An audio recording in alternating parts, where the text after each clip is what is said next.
الحمد للہ رب العالمین والصلاة والسلام علی خاتم النبیین اما بعد فاعوذ باللہ من الشیطان الرجیم بسم اللہ الرحمن الرحیم۔ پڑھیے الصلاۃ والسلام علیک یا رسول اللہ وعلی آلک واصحابک یا حبیب اللہ۔ الصلاۃ والسلام علیک یا نبی اللہ وعلی آلک واصحابک یا نور اللہ۔ درود پاک پڑھنے کے بے شمار فضائل و برکات ہیں۔ میرے آقا مدینے والے مصطفیٰ صلی اللہ تعالیٰ علیہ وسلم کا فرمان، جس نے مجھ پر صبح و شام 10 بار درود پاک پڑھا اسے قیامت کے دن میری شفاعت ملے گی۔ محبت کے ساتھ بآواز بلند درود پاک پڑھ لیں۔ صلو علی الحبیب صلی اللہ تعالی علی محمد صلی اللہ علیہ وسلم۔ مہر چرخ نبوت پہ روشن درود، مہر چرخ نبوت پہ روشن درود، گل باغ رسالت پہ لاکھوں سلام، شہریار ارم تاجدار حرم، نو بہار شفاعت پہ لاکھوں سلام۔ ایک بار پھر محبت سے درود پاک پڑھ لیں۔ صلو علی الحبیب صلی اللہ تعالی علی محمد صلی اللہ علیہ وسلم۔ آج قرآن پاک کی پارہ نمبر 1 سورہ بقرہ اور آیت نمبر 105 105 نمبر آیت کی تلاوت ہوگی، اس کا ترجمہ ہوگا اور اس سے ملنے والا انشاءاللہ پیغام۔ اللہ کریم قرآن مجید میں ارشاد فرماتا ہے، اعوذ باللہ من الشیطان الرجیم، بسم اللہ الرحمن الرحیم۔ ما يود الذين كفروا من أهل الكتاب ولا المشركين أن ينزل عليكم من خير من ربكم والله يختص برحمته من يشاء والله ذو الفضل العظيم۔ آسان ترجمہ قرآن کنز العرفان۔ اے ایمان والو، اے مسلمانوں، نہ تو اہل کتاب کے کافر چاہتے ہیں اور نہ ہی مشرک کہ تمہارے اوپر تمہارے رب کی طرف سے کوئی بھلائی اتاری جائے، حالانکہ اللہ جسے چاہتا ہے اپنی رحمت کے ساتھ خاص فرما لیتا ہے، اور اللہ بڑے فضل والا ہے۔ یہ ہو گیا اس آیت کا ترجمہ۔ اللہ کریم نے قرآن پاک میں اس بات کا جواب دیا کہ کیا ریزن تھا کہ وہ معاذ اللہ نبی پاک علیہ السلام کی بارگاہ میں گستاخی کے جملے کہا کرتے تھے۔ اس کی وجہ کیا بتائی؟ ما یود الذین کفروا من اہل الکتاب ولا المشرکین۔ اے مسلمانوں، نہ تو اہل کتاب چاہتے ہیں اور نہ ہی مشرک۔ کیا نہیں چاہتے؟ آگے بتایا قرآن نے، ان ینزل علیکم من خیر من ربکم، کہ تمہارے اوپر تمہارے رب کی طرف سے کوئی بھلائی اتاری جائے۔ کتنا حسد ہے انہیں، ان کو کتنا پرابلم ہے، ان مشرکین کو، ان یہودیوں کو، اس زمانے کے لوگوں کو، اور آج بھی ہے، کہ مسلمانوں پر بھلائی نہ اتر جائے، مسلمانوں سے ان کا رب راضی نہ ہو جائے، ان پہ برکتوں کا نزول نہ ہو جائے۔ اب طریقہ کیا انہوں نے اپنایا کہ وہ خود بھی گستاخی والے الفاظ استعمال کرتے تھے اور چاہتے تھے مسلمان بھی معاذ اللہ ان گستاخانہ جملوں کو دہرانا شروع کر دیں، مگر یہ بدبخت جانتے نہیں، اللہ نے سبحان اللہ مسلمانوں کو انعام کیا دیا، واللہ یختص برحمتہ من یشاء واللہ ذو الفضل العظیم۔ حالانکہ اللہ جسے چاہتا ہے اپنی رحمت کے ساتھ خاص فرما لیتا ہے۔ جنہیں بچانا ہوتا ہے، جنہیں نوازنا ہوتا ہے، جنہیں عروج عطا کرنا ہوتا ہے، یہ اللہ کی شان ہے کہ اللہ انہیں اپنی رحمت کے ساتھ خاص فرما لیتا ہے، اور اللہ بڑے فضل والا ہے۔ اے میرے پیارے اسلامی بھائیوں، کیوں کہ ہمیں نسبت ہے جناب رسول اللہ علیہ الصلوۃ والسلام سے، اس نسبت کی برکت سے، اس غلامی کی برکت سے اللہ مسلمانوں پر رحمتوں کی بارش نازل فرماتا ہے۔ کیا خوبصورت شاعر نے بات کہی نا، ہر کرم کی وجہ یہ فضل عظیم، صدقہ ہیں سب نعمتیں اس فضل کا، بے سبب اس کی عطائیں بے شمار، بے غرض اس کے کرم بے انتہا، اپنے بندوں کو خدائے پاک نے اس کے صدقے میں دیا جو کچھ دیا۔ یعنی نبی پاک کی غلامی ملی، سرکار علیہ الصلوۃ والسلام کا دامن ملا، تو اللہ قرآن میں فرما رہا ہے کہ اللہ کچھ لوگوں کو اپنی رحمت کے ساتھ خاص کر لیتا ہے۔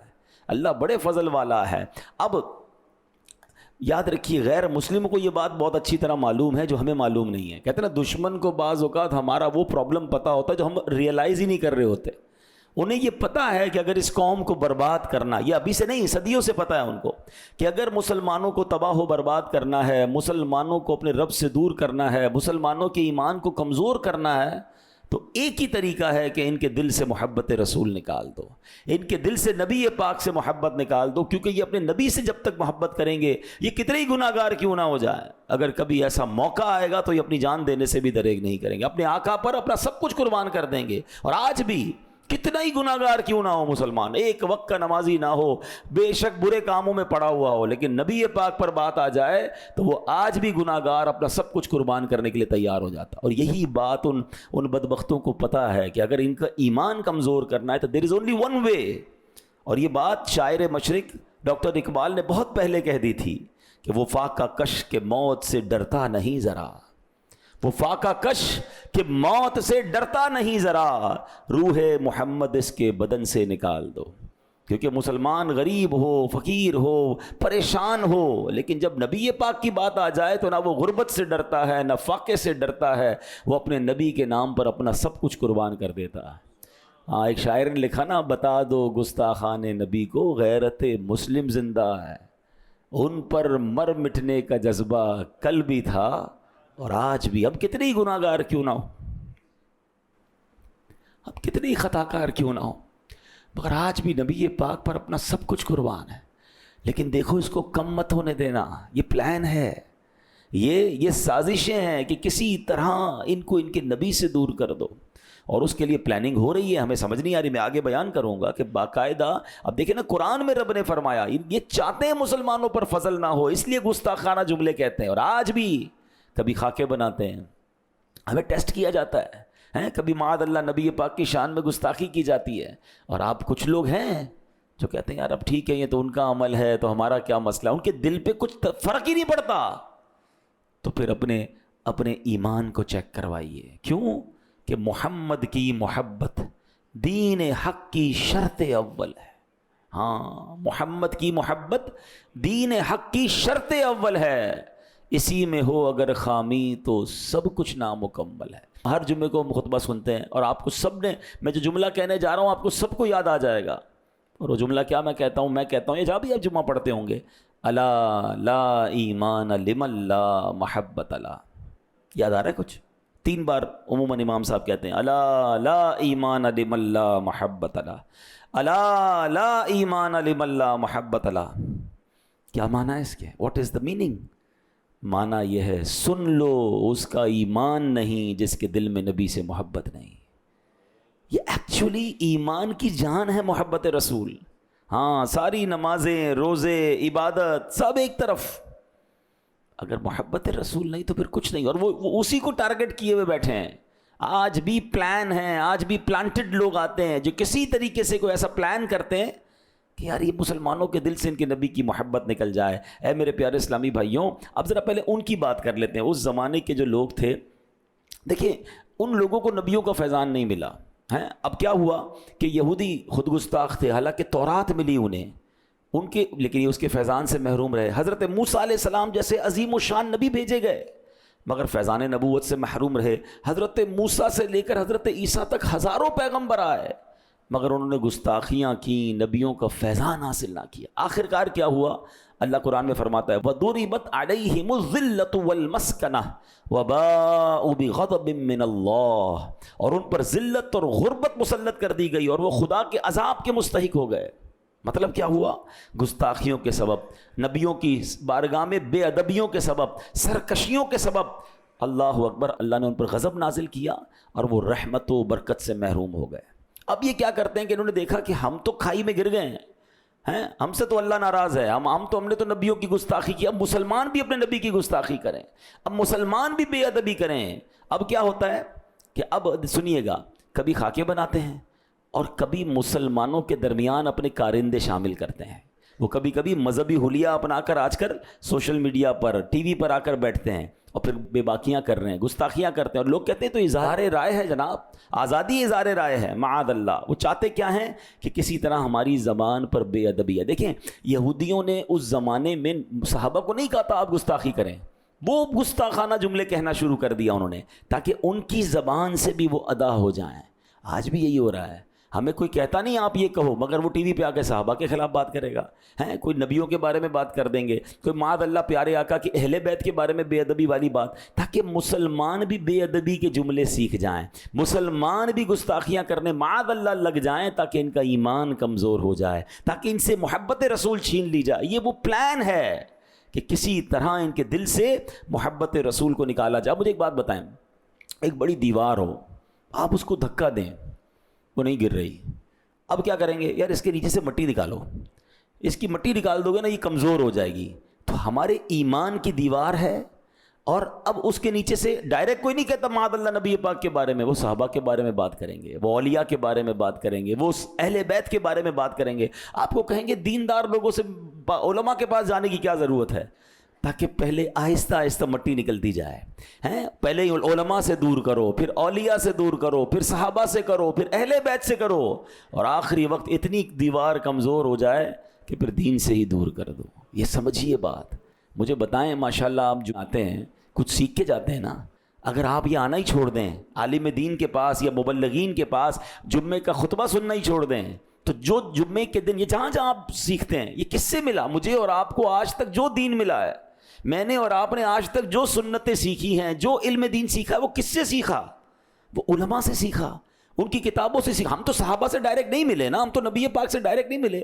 علماء وارث الانبیاء ہیں، اسی لیے وارث الانبیاء کہا جاتا ہے کہ وہ تبلیغ کا کام جو نبی پاک اور صحابہ نے کیا اب وہ کر رہے ہیں۔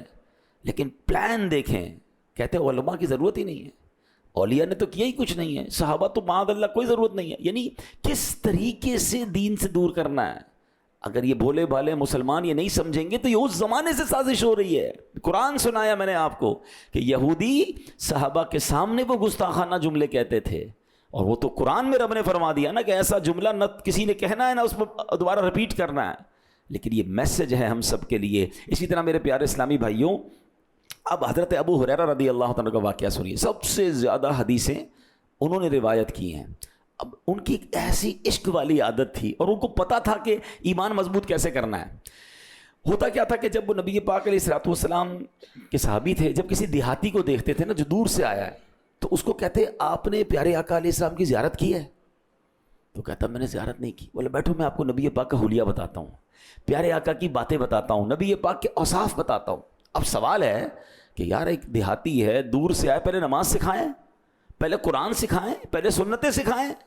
نہیں، وہ جانتے تھے کہ سب سے پہلے سافٹ ویئر کون سا ڈالنا ہے، وہ عشق رسول کا سافٹ ویئر ڈالنا ہے۔ یہ نبی پاک سے محبت کر لے گا نا، پھر نمازی بھی بن جائے گا، پھر قرآن بھی پڑھے گا، پھر یہ سنتوں پر بھی عمل کرے گا، اور جناب نمازیں بھی ہیں، روزے بھی ہیں، سب کچھ ہے۔ اور اگر محبت رسول نہیں ہے تو پھر کچھ بھی نہیں۔ اب یہ کون کر رہا ہے؟ یہ صحابی رسول کر رہے ہیں۔ وہ جانتے تھے کہ نبی پاک سے جب دلی رشتہ مضبوط ہو جائے گا نا تو ایمان پختہ ہو جائے گا۔ ایمان جتنا پختہ ہوگا، نیکیوں میں دل بھی لگتا ہے، آدمی جنت کے راستے پر بھی چل جاتا ہے۔ تو محبت رسول ہمارے اندر بھی ہونی چاہیے، ہمارے بچوں کے اندر بھی ہونی چاہیے۔ ہم اپنے بچوں کو نبی پاک کی باتیں بتائیں، ان کے اوصاف بتائیں، ان کے معجزات بتائیں، ان کی خوبصورتی بتائیں، ان کے کمالات بتائیں۔ ہاں، ان کا دل نبی پاک سے محبت سے بھر دو۔ آپ عاشق رسول بن گئے نا، پھر انشاءاللہ سارے کام آسان ہو جائیں گے۔ تو یہ ہے بیسک چیز جو ہمیں سمجھنی ہے۔ اے میرے پیارے اسلامی بھائیوں، اب عشق رسول بڑھائیں کیسے؟ محبت رسول ہم کیسے اضافہ کریں؟ اس کا بھی علماء نے طریقہ بتایا، کہ بڑی پیاری بات بتائی کہ سب سے پہلے تو قرآن میں جو رب نے نبی پاک کی شانیں بیان کی ہیں نا، قرآن نے جس طرح اپنے حبیب کا ذکر کیا، اللہ نے جس طرح اپنے حبیب کا ذکر کیا، جس طرح نبی پاک کی شان، آپ دیکھیں میں کوشش کر رہے ہیں ہم نبی پاک کے بہت سارے اوصاف قرآن سے سمجھتے ہیں، تو قرآن سے جب آپ نبی پاک کی شان پڑھتے ہیں نا تو عزت، تعظیم، محبت بہت بڑھ جاتی ہے۔ تو ایک طریقہ تو یہ ہے، تو اس کو پڑھیں، اپنے بچوں کو سنائیں، اس کی کتابیں ماشاءاللہ مل جاتی ہیں، اب ہمیں کہیں مکتبۃ المدینہ پر موجود ہوتی ہیں۔ پھر درود پاک کی کثرت درود، یاد رکھیے جس سے محبت ہوتی ہے نا بندہ اس کا ذکر زیادہ کرتا ہے۔ اب میں کہوں جناب نبی پاک سے محبت بہت زیادہ ہے، پورے دن میں نام کتنی بار لیا آپ نے؟ میں آپ کو سچ بتاؤں، کبھی کسی آپ کے ساتھ بھی ہوتا ہوگا، کبھی کسی دوست کے ساتھ بیٹھے نا، تھوڑی دیر میں پتہ چل جاتا ہے اس کو اپنے کس سے زیادہ محبت ہے۔ جس کو اپنے بچے سے محبت ہوگی نا، ہر تھوڑی دیر بعد اپنے بچے کا کسی نہ کسی بہانے سے ذکر کرتا رہے گا۔ کسی دوست سے بہت محبت ہوگی، تھوڑی دیر بعد اس دوست کا بات کرے گا۔ کسی کو اپنے والد سے محبت ہے، اپنی والد کا ذکر کرے گا۔ یعنی بندے کے پاس بیٹھ کر پتہ چل جاتا ہے کہ یہ کس سے پیار کرتا ہے۔ سچ بتاؤ کیا عاشق رسول کے پاس بیٹھ کر پتہ نہیں چلنا چاہیے نبی پاک سے کتنا پیار کرتا ہے؟ یار یہ جب دیکھو پیارے آقا کی باتیں کرتا ہے، جب دیکھو ان کا نام لیتا ہے، جب دیکھو ان کا ذکر کرتا ہے، ان پر درود پڑھتا ہے، یہ ہونا چاہیے۔ ذکر رسول سے زبان تر رکھیے، یہ آپ کے عشق رسول میں اضافے کا باعث بنے گا۔ پھر علماء فرماتے ہیں کہ سیرت رسول پڑھیں۔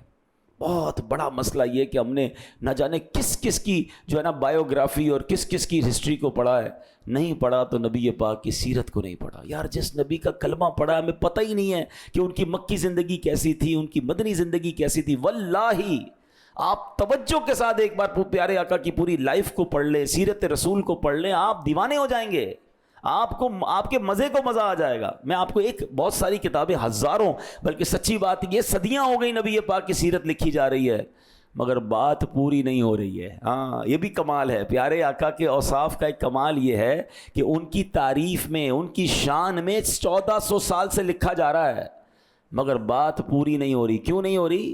شاعر کہتے ہیں نا، زندگیاں ختم ہوئیں اور قلم ٹوٹ گئے، زندگیاں ختم ہوئیں اور قلم ٹوٹ گئے، آقا تیرے اوصاف کا ایک باب بھی پورا نہ ہوا۔ ایک چیپٹر بھی ابھی تک کمپلیٹ نہیں ہوا ہے۔ کیوں؟ دلدار بڑے آئے، محبوب بڑے دیکھے، جو دیکھے سبھی ان کے قدموں میں پڑے دیکھے، ارباب نظر کو کوئی ایسا نہ ملے گا، بندے تو بہت مل جائیں گے پر آقا نہ ملے گا۔ تاریخ اگر ڈھونڈے گی ثانی محمد، ثانی تو بڑی چیز ہے، سایہ نہ ملے گا۔ تو اللہ نے ایسا بنایا اپنے حبیب کا۔ پلیز سیرت پڑھیے۔ تو میں ایک کتاب سجیسٹ کرتا ہوں، شاید میں نے کئی بار اس کتاب کو پڑھا ہے اور کئی بار تو روتے روتے پڑھا ہے، یعنی وہ کمال کتاب لکھی ہے مفتی عبد المصطفیٰ اعظمی صاحب نے، اور آپ اس کتاب کو پڑھ لیں۔ بالکل چیپٹر وائز انہوں نے اس کو بنایا ہے کہ پیارے آقا کی ولادت سے پہلے کے واقعات کیا تھے، ولادت کے وقت کے واقعات کیا تھے، بچپن میں لائف مبارک، زندگی مبارک کیسی تھی، پھر ابتدائے اسلام کے واقعات کیا تھے، پھر ہجرت مدینہ کا واقعہ اس میں پڑھیں، مدینہ پہنچ کر پھر پہلی ہجری میں کیا ہوا، پھر جنگ بدر کیسے ہوئی، غزوہ احد کیسے ہوئی، صلح حدیبیہ کیسے ہوا، اس کے بعد فتح مکہ کیسے ہوا۔ اللہ اکبر! آپ کو ایسا لگے گا آپ اس دور میں پہنچ گئے ہیں۔ ہاں روز کے کچھ صفحات پڑھیں باوضو ہو کر۔ اللہ اکبر! اپنے نبی کی باتیں نہیں پڑھوں گا تو میں کس کی باتیں پڑھوں گا؟ اور آپ یہ باتیں پھر اپنے بچوں کو بتائیں۔ پھر اس میں نبی پاک کے معجزات بھی ہیں، نبی پاک کا حسن بھی ہے، پیارے آقا کے اعضاء کے کمالات ہیں۔ سبحان اللہ! آپ کو ایسا لگے گا آپ اس دور میں پہنچ گئے ہیں۔ تھوڑا وقت نکالیں۔ ہاں جس کا کلمہ پڑھا ہے، تیرے صدقے میں آقا سارے جہان کو دین ملا، جن کے صدقے دین ملا ہے ان کے بارے میں تو جانو نا یار، پتہ ہی نہیں ہمیں ان کے بارے میں۔ یقین کریں میں 4-6 سوال کروں اس کے بعد جواب نہیں ہوگا کسی کے پاس۔ اور جناب اپنے کرکٹروں کے بارے میں تو جناب پتہ نہیں، فٹ بالر کے بارے میں، دنیا بھر کے لوگوں کے بارے میں معلومات ہے۔ ہماری نبی پاک سے محبت کی کمی کی وجہ بھی یہ ہے، ہم ان کی سیرت نہیں پڑھتے، ہمارا کنیکشن کمزور ہوتا جا رہا ہے۔ نہ کریں ایسا۔ میرا سب کچھ میرے آقا ہے نا، میرے تو آپ ہی سب کچھ ہے رحمت عالم، میں جی رہا ہوں زمانے میں آپ ہی کے لیے۔ اللہ کرے ایسے بن جائے۔ اب قرآن پاک کی آیت کا اگلا حصہ، واللہ یختص برحمتہ من یشاء واللہ ذو الفضل العظیم، حالانکہ اللہ جسے چاہتا ہے اپنی رحمت کے ساتھ خاص فرما لیتا ہے، اور اللہ بڑے فضل والا ہے۔ اب پچھلی بات تو ہم نے سمجھ لی کہ یہودی اور یہ عیسائی جو تھے یا اس زمانے کے مشرکین تھے، اور اب بھی جو لوگ اسلام دشمن ہیں وہ مسلمانوں کے حسد میں مبتلا ہیں، مگر سبحان اللہ، اللہ کریم جسے چاہے اپنے فضل کے ساتھ خاص فرما لیتا ہے۔ اچھا یہ جو فضل کے ساتھ خاص فرمانا نا، اس پہ بڑی خاص حدیث ہے، میں نے خود بھی زندگی میں پہلی بار اس حدیث کو آج پڑھا ہے، آپ سنیں مزہ آ جائے گا۔ ایک حدیث پاک ہے، فضل خداوندی مسلمانوں پر کیسا ہے، نبی پاک کے امتیوں پر کیسا ہے، پیارے آقا نے کس طرح بیان فرمایا۔ بڑی پیاری اگزامپل ہے، ذرا غور سے سنیے گا۔ حضرت عبداللہ ابن عمر رضی اللہ تعالیٰ عنہما سے روایت ہے، رسول اکرم نور مجسم صلی اللہ تعالیٰ علیہ وسلم نے فرمایا، تمہاری اور یہود و نصارہ کی مثال یوں ہے کہ گویا ایک شخص ہے جس نے کچھ لوگوں کو مزدوری پر رکھا اور کہا، کون ہے جو فجر سے لے کر نصف النہار یعنی ظہر تک کام کرے گا، فجر سے لے کر ظہر تک کام کرے گا، میں اسے 1 قرات اجرت میں دوں گا۔ اور یہ نبی پاک نے فرمایا یہ مثال یہودیوں کی طرح ہے، یہودیوں کی ہے کہ فجر سے لے کر ظہر ٹائم بہت ہوتا ہے، بہت کام کیا، 1 قرات ملا۔ پھر وہ شخص اعلان کرتا ہے، کون ہے جو نصف النہار یعنی ظہر سے لے کر عصر تک کام کرے گا، اس کو بھی 1 قرات دوں گا۔ آقا علیہ السلام نے فرمایا یہ نصارہ عیسائیوں کی مثال ہے۔ پھر اس نے آخر میں اعلان کیا کون ہے جو عصر سے مغرب کام کرے گا اور 2 قرات دوں گا. عصر سے مغرب ٹائم کتنا؟ سب سے تھوڑا. اور اجر کتنا؟ ڈبل. فرمایا یہ مثال مسلمانوں کی ہے. یعنی پچھلی قوموں نے بڑی عبادتیں کی. جو عبادت گزار تھے نا وہ جنگلوں میں رہتے تھے, بہت محنت کی, عمریں بھی لمبی لمبی, 300 سال 400 سال عبادت. مسلمانوں کی عمر بھی تھوڑی, جنگل میں نہیں جانا ہے, جنگل میں جا کر ریاضت میں بھوکے پیاسے رہ کے عبادت نہیں کرنی ہے. ہماری مسجد میں AC چل رہا ہے, پنکھوں کے نیچے بیٹھے ہیں, اللہ پھر بھی اجر عطا فرما رہا ہے. عمر بھی تھوڑی, کام بھی تھوڑا, اجر بھی زیادہ. کیوں؟ سبحان اللہ, میری خوش قسمتی میں تیرا امتی. یہ صدقہ ہے جناب رسول اللہ علیہ الصلوۃ والسلام کا کہ ہمیں ایک نیکی کریں تو 10 نیکیوں کا ثواب. ساری زندگی بھی کوئی گناہ کرے, ایک بار سچی توبہ کرے, اللہ پچھلے سارے گناہ معاف فرما دیتا. یہ صدقہ ہے جناب رسول اللہ علیہ الصلوۃ والسلام کا. تو اے میرے پیارے اسلامی بھائیوں, نبی پاک نے فرمایا جب یوں ہوا کہ اس امت نے کام تھوڑے کیے مگر اجر دگنا مل گیا, ڈبل مل گیا, تو یہود و نصارہ غصے میں آ گئے, بولے ہم نے کام زیادہ کیا, ہمیں اجر کم دیا جا رہا ہے. اللہ پاک نے فرمایا کیا میں نے تمہارے حق سے کچھ کم کیا ہے؟ تمہیں تو پورا مل گیا نا. ہاں, تو پھر اللہ نے فرمایا یہ اللہ پاک کا فضل ہے, رب کریم جتنا چاہتا ہے فضل عطا فرماتا ہے. ان لوگوں کا تو پیسے کم نہیں ہوئے, جو ان سے بات ہوئی تھی وہ تو دے دیا نا. اب اللہ کی مرضی, ایک ایسی امت آئی کیونکہ وہ حبیب پاک کی امت تھی جو کام تھوڑا کرتی ہے, اللہ اجر زیادہ عطا فرماتا ہے. واللہ ذو الفضل العظیم, اللہ بڑے فضل والا ہے. تو اے میرے پیارے اسلامی بھائیوں, یہ ہم پر مہربانی کی گئی ہے کہ ہمیں تھوڑے عمل پر زیادہ اجر, لیکن اس کی وجہ سے دیگر اقوام, دیگر مذاہب کے لوگ ہم سے حسد کرتے ہیں اور پھر اسی وجہ سے وہ پلان کرتے ہیں. تو یہاں یہ بات ہمیں سمجھنی ہے کہ ہمیں جو ہے وہ تھوڑی سے عمل پر جب اجر زیادہ دیا جا رہا ہے تو ہمیں اللہ کی رحمت کا شکر بھی ادا کرنا چاہیے اور پھر وہ اعمال بھی کرنے چاہیے اور نبی پاک سے سچی محبت کرنی چاہیے. اب آخری بات, حسد جو اس کے بارے میں ہم نے قرآن سے بھی سنا, یہ یہود والی بیماری ہے, یہ پرانی بیماری ہے اور بدقسمتی سے آج مسلمانوں میں بھی حسد آ رہا ہے. خدا کے واسطے اپنے آپ کو حسد سے بچائیں. حسد اتنی بری بیماری ہے کہ نبی پاک فرماتے ہیں حسد ایمان مونڈ دینے والی بیماری ہے. حسد ایمان کو ایسے برباد کرتا ہے جیسے ایلوا جو ہے وہ شہد کو برباد کر دیتا ہے. اب لوگ حسد پال کر بیٹھے ہیں, حسد کرنے والے کا ہی بیڑا غرق ہوتا ہے. ایک واقعہ سنیے جس سے آپ کو مزید بات سمجھ آ جائے گی. ایک شخص تھا, بادشاہ کی بارگاہ میں تھا. سبق آموز کے واقعہ کتابوں میں لکھا ہے کہ وہ بادشاہ کے پاس رہتا تھا اور بادشاہ نے اس اپنے بندے کو, اپنے درباری کو بڑا رتبہ دیا ہوا. تو اس کی باتیں بڑی اچھی ہوتی تھی. وہ ایک جملہ بار بار کہا کرتا تھا, احسان کرنے والے کو احسان کا بدلہ دو اور برے شخص سے برائی سے پیش نہ آؤ, کیونکہ برے شخص کے لیے تو اس کی برائی کافی ہے. ہم کیا کرتے ہیں, یار اس نے برا کیا میں اس کو نہیں چھوڑوں گا, اس کو چھوڑ دیں, اس کی برائی اس کے لیے کافی ہے. آپ اچھے بندے اچھا کام کرنے والے, احسان کرنے والے کو احسان سے جواب دیں, نیکی کا جواب نیکی سے دیں. کوئی برائی کر رہا ہے آپ برائی نہ کریں, چھوڑ دیں اس کی برائی کے حوالے, اس کی برائی کافی ہے. وہ اس کا ایک جملہ بڑا مشہور تھا, بادشاہ کو بڑا پسند تھا. اب اس کے دیگر وزیروں کو حسد ہو گیا کہ یار یہ بندہ ہر وقت بادشاہ کے قریب ہے. پلان کیا کہ کسی طرح بادشاہ کے کان بھرتے ہیں اور اس کو مروا دیتے ہیں. بادشاہ کو کہا بادشاہ سلامت, یہ جو آپ جس درباری کے بڑے گن گاتے ہیں نا, بڑا شریف ہے, بڑا اچھی باتیں کرتا ہے, یہ آپ کے بارے میں پیچھے بری باتیں کرتا ہے. کہا نہیں ایسا نہیں ہو سکتا. کہا بادشاہ سلامت, یہ تو کہتا ہے بادشاہ کے منہ سے بدبو آتی ہے. کہا اچھا میرے بارے میں ایسا کہتا ہے. کہاں, کل دیکھ لیجیے گا, کل آئے گا تو اپنے منہ پہ ہاتھ رکھ کے ناک بند کر کے آپ سے بات کرے گا. کہا ٹھیک ہے آنے دو کل. اب ان درباریوں نے کیا کیا, اس بندے کی گھر پہ دعوت کی اور اس کو کچا لہسن, پیاز اور ساری چیزیں کھلا دیں. جب صبح دربار میں جانے کا ٹائم ہوا, کہتا ہے یار منہ سے بدبو آ رہی, بادشاہ کو کیسا لگے گا. وہ اپنے منہ پہ ہاتھ رکھ کے گیا. تو بادشاہ سمجھ گیا کہ یہ تو وہی بات ہے, حاسد یہی کرتے ہیں نا, چغل خور, کان بھرتے ہیں الٹا.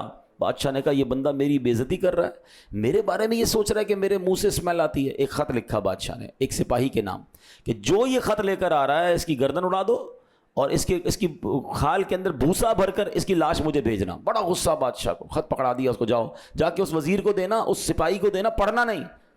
اور وہ جو حسد کرنے والا تھا وہ سارا ماجرا دیکھ رہا ہے کہ یار میں تو سمجھا بادشاہ سلامت آج اس کو مروا دے گا. بادشاہ نے تو تحفہ, کیونکہ بادشاہ کا یہ انداز ہوتا تھا کہ وزیر کے پاس بھیجتا تھا یا سپاہی کے پاس بھیجتا تھا کہ اس کو اتنے پیسے انعام میں دے دو. تو وہ تو سمجھا کہ اس کو انعام دے دیا بادشاہ نے. تو جیسے ہی وہ بندہ باہر نکلا تو وزیر نے کہا یہ پرچہ مجھے دے دو, میں پہنچا دیتا ہوں سپاہی کو. ٹھیک ہے آپ پہنچا دیں. اس بندے کو تو کوئی پرابلم نہیں تھا, اس نے وہ پرچہ اس کو پکڑا دیا. اب جو حاسد تھا، حسد کرنے والا بندہ تھا وزیر، وہ پہنچ گیا اس سپاہی کے پاس اور جا کے خط پکڑایا. جیسے ہی خط کھولا تو اس نے تو تلوار نکالی، کہ تمہاری تو گردن اڑانے کا حکم ہے. کہ نہیں نہیں میرا خط نہیں ہے، یہ خط تو اس کو ملا تھا. کہ نہیں بادشاہ نے یہ لکھا ہے جو خط لے کر آیا اس کو مارنا ہے. اس کا گردن بھی اڑائی، اس کی لاش میں بھوسا بھر گیا. اگلے دن صبح ہوئی تو وہ بندہ پھر پہنچ گیا بادشاہ کی بارگاہ میں. کہتا ہے یا بادشاہ سلامت، احسان کرنے والے کا بدلہ احسان سے دیجئے اور برائی کرنے والے کو اس کی برائی پر چھوڑ دیجئے، برائی کافی ہے اس کے لیے. بادشاہ کہتا ہے تم زندہ کیسے ہو؟ کہ کیوں کیا ہو گیا؟ کہ کل تم آئے تھے، میں نے تمہارے لیے آرڈر دیا تھا، کہ وہ پرچہ تو میں نے فلاں بندے کو پکڑا دیا. کہ فلاں بندے کو پکڑا ہے، وہ تمہارے بارے میں وہی تو کہتا تھا. کہ بادشاہ سلامت میں تو آپ کا ادب کر رہا تھا، میرے منہ سے کل اسمیل آ رہی تھی، میں نے لہسن کھایا ہوا تھا، اس لیے منہ پر ہاتھ رکھا کہ آپ کو تکلیف نہ ہو. تو بادشاہ کہتا ہے جو تم کہتے تھے وہ صحیح تھا، کہ احسان کا بدلہ احسان سے دے دو، برائی کرنے والے کے لیے اس کی برائی کافی ہے. یہ واقعہ ہے. مگر یقین کریں جو آج، اگر ہم آج کے سینیریو میں دیکھیں نا، جو دوسرے کے لیے گڑھا کھودتا ہے نا، اس کا بگاڑ کچھ نہیں سکتا. وہ ایکچولی اپنا بگاڑ رہا ہوتا ہے، وہ اپنا سب کچھ برباد کر رہا ہوتا ہے.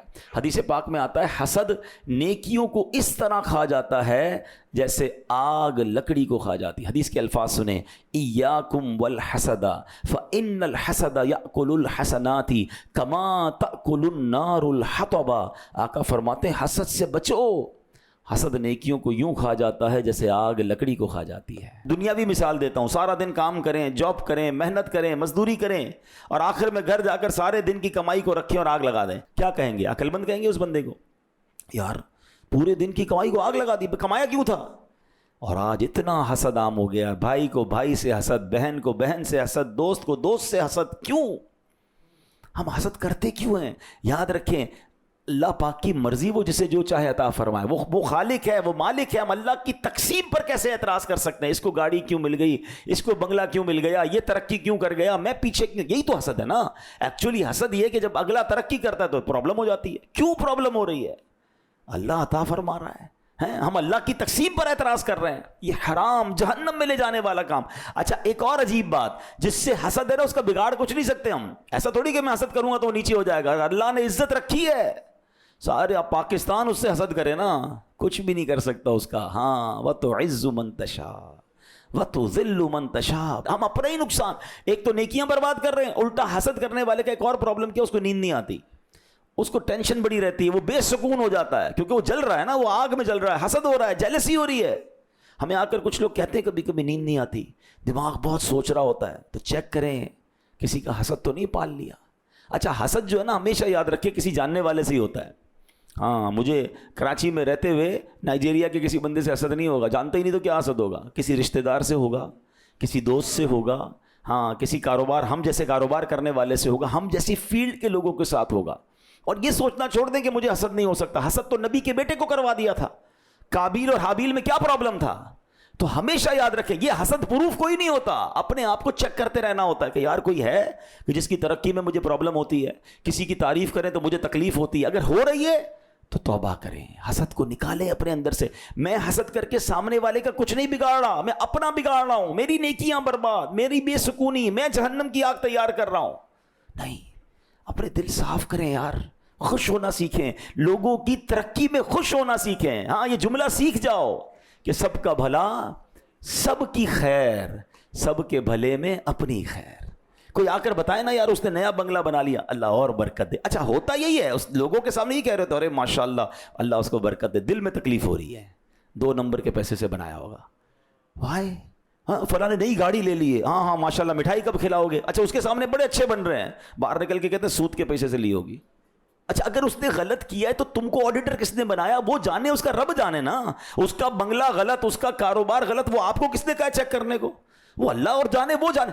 ہم ترقی میں خوش نہیں کیوں نہیں ہو رہے؟ یار یہ مشہور کیسے ہو گیا، اس کو تو ہمارے محلے میں کوئی نہیں جانتا تھا. اچھا اتنا خوبصورت کیوں ہے، میرا چہرہ ایسا کیوں نہیں؟ یہ اللہ کی تقسیم ہے. ہاں میرے رب کے خزانے ختم نہیں ہو گئے. حسد کی بجائے ایک اور کام کرنا شروع کر دیں، اور وہ کیا ہے؟ اس کو کہتے ہیں رشک. اے اللہ اس کو دیا ہے اور دے دے، مجھے بھی دے دے. میرے رب کے پاس تو جو رب اس کو دے سکتا ہے وہ آپ کو بھی دے سکتا ہے. ہم یہ کیوں کہتے ہیں اس کا چھن کر مجھے مل جائے یا کم از کم یہ برباد ہو جائے؟ یہی وہ حسد ہے جو یہودیوں کی بیماری تھی, جو بدبختوں کی بیماری تھی, آج مسلمانوں کے اندر آ گئی. چھوڑ دیں کسی کی ترقی, کسی کی خوشحالی, کسی کی خوشی میں تکلیف میں آنا چھوڑ دیں. آپ کچھ بھی نہیں کر سکیں گے, خود ہی تکلیف میں رہیں گے. اور اگر یہ ہو گیا ہے نا, ہو سکتا ہے ہو جاتا ہے, انسان ہے, میں نے کہا حسد پروف نہیں ہے ہم لوگ, تو پھر اللہ سے دعا کریں, اے اللہ میرے دل کو حسد سے پاک کر دے, اے اللہ میرے دل کو تمام برائیوں سے پاک کر دے, تکبر سے پاک کر دے, اے اللہ غیبت سے پاک کر دے, مسلمانوں کے کینے سے پاک کر دے. انجوائے کرنا سیکھیں, خوش ہونا سیکھیں دوسروں کی خوشیوں میں. ہاں یہ دعا کر سکتے ہیں, اے اللہ اس کو دیا ہے مجھے بھی دے دے, تیرے خزانوں میں تو, اور اس کو اور دے, یہ بھی کہا کرو. بلکہ میں مشورہ دیتا ہوں, جس سے حسد ہو گیا نا, پہلے چیک کر لو کہ ہاں یار ایک بندہ ہے تو صحیح, کہ جب بھی اس کی ترقی سنتا ہوں, جب بھی اس کی جناب کوئی بڑی بات اس کو مل جاتی ہے تو مجھے تکلیف ہوتی ہے. اب آپ اسی کے لیے دعا کرنا شروع کر دیں, اے اللہ اس کو اور دے. آپ کہیں گے مولانا صاحب بندہ ہی اچھا نہیں لگ رہا, اس کے لیے دعا کہاں سے کریں؟ تو اس کا مطلب پرابلم ہے نا کہ تمہیں مسلمان کے لیے دعا کرنے میں بھی پرابلم ہو رہی ہے. یہی تو حسد ہے, یہ تو ٹیسٹر ہو گیا نا, کہ اتنا گندا ہو گیا میرا دل کہ میں اس کی دعا نہیں کر پا رہا, دعا کرتا ہوں تو برا لگتا ہے. یہی چیکنگ تھی, یہی ٹیسٹ تھا, یہی وائرس ہے. اور یہ وائرس نکلے گا ہی ایسے کہ آپ جس سے حسد ہے اس کے لیے دعا کریں. تھوڑے دن لگیں گے, پھر یہ وائرس اتر جائے گا, پھر کلین ہو جائے گا. اور آپ کو کوئی آ کر کہے گا نا یار اس کی ایک اور فیکٹری لگ گئی ہے, تو آپ کہیں گے میں بھی تو دعا کرتا ہوں, کوئی مسئلہ نہیں, کلین ہو جاؤ گے. اگر اپنے آپ کو صاف کرنا ہے تو جس کی تعریف میں, جس کی ترقی میں پرابلم ہے اسی کے لیے دعا کریں. ہاں اللہ سے یہ بھی کہیں میرے مولا مجھے بھی دے دے. جب آپ دوسروں کا بھلا سوچیں گے وہ رب کریم آپ کو بھی عطا فرمائے گا. اور جس نے دوسروں کا برا سوچا تھا آخر میں کیا ہوا کہ اس کی گردن ہی اڑا دی گئی نا.